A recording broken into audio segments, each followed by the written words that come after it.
take off, take flight with you.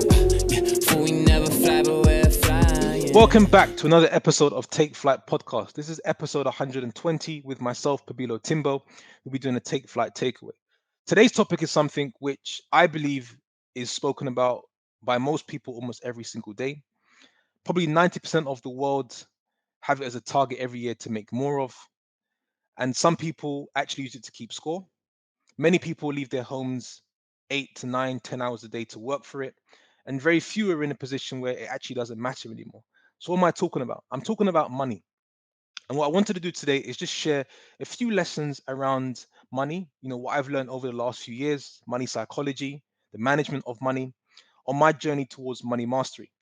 And towards the end of this episode, share my thoughts and perspectives around the whole debate on can money buy happiness.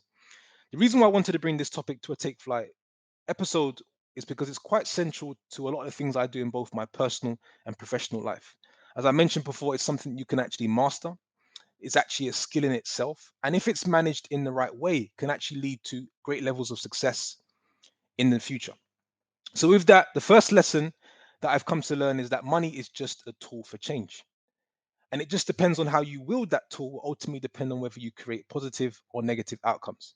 So if I use money to build communities, to establish new relationships, I use it for leverage or to access new information or even buy experiences, you can consider these things to be on the more positive side of how to use money.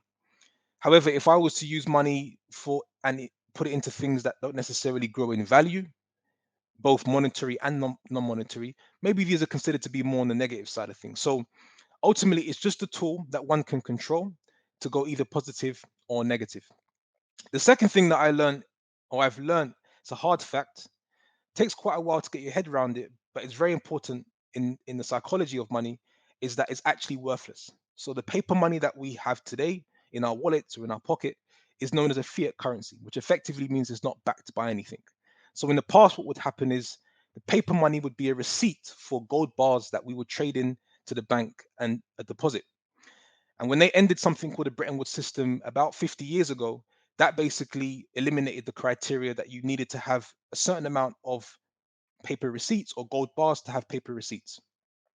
And then the money printing had started. So as they've been printing money for the last 50 years, it means that the money that's already in circulation loses value every single time new money is printed.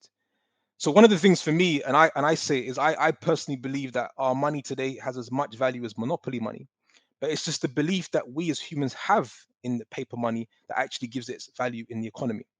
And as soon as a community, a set of people, or even a country starts to think that this no longer has value and they start using something else to trade, that's ultimately, something that can happen. It's interesting because we have cryptocurrency today.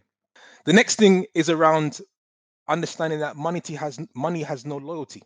So whether it's a £5 note, a £10 note, a £20 note, each note doesn't think any differently of me, and I shouldn't think any differently of it, right? And it has a very interesting way of moving to another person or another company and spending time with that person who knows how to grow and manage it a lot better.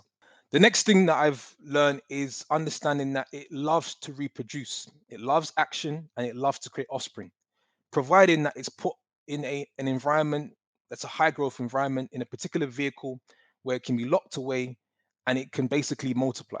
So it loves to be in those type of positions. Opposite to that, it hates to be stored because it hates to be in a position where it's not doing anything. Because money, more than anyone else, knows that once it's in a position where it's not doing anything, it loses value over time. Its value diminishes over time in the marketplace because I mentioned earlier that it's actually worthless pieces of paper because you have the money printing as a mechanism. The next thing is that it loves speed.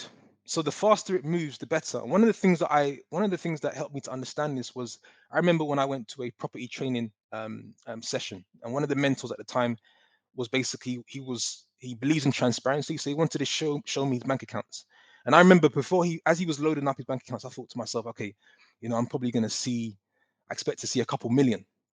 And that's not what I saw. What I saw is actually just transactions happening at a very rapid pace.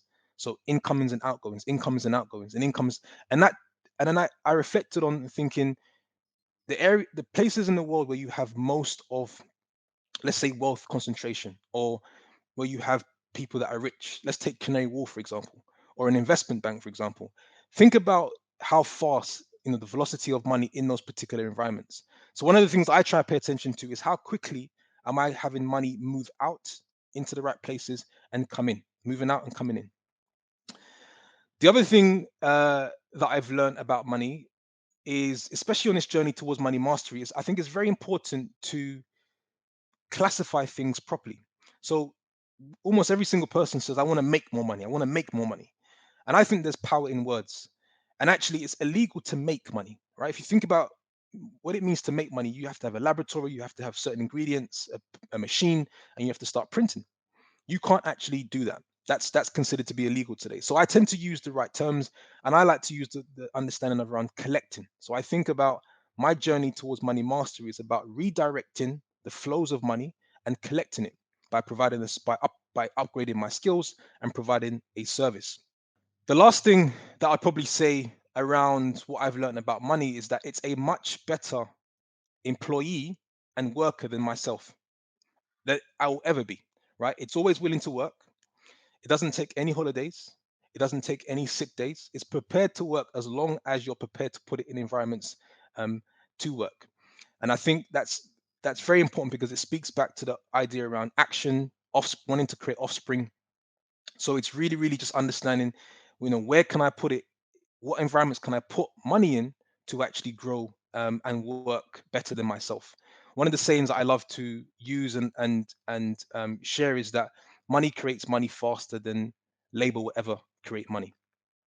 So those are just some of the sort of traits or learnings that I've picked up over the last few years. I think it'll be quite interesting in the next 5 to 10 years to look back at this episode and see if I have more to add, which most likely I will, and if I have a different perspective on some of the things that I've shared already.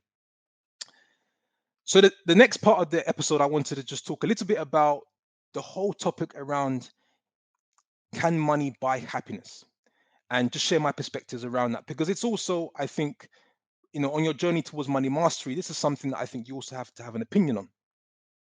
And for me, I always say, if you listen to the question carefully, it says, can money buy happiness?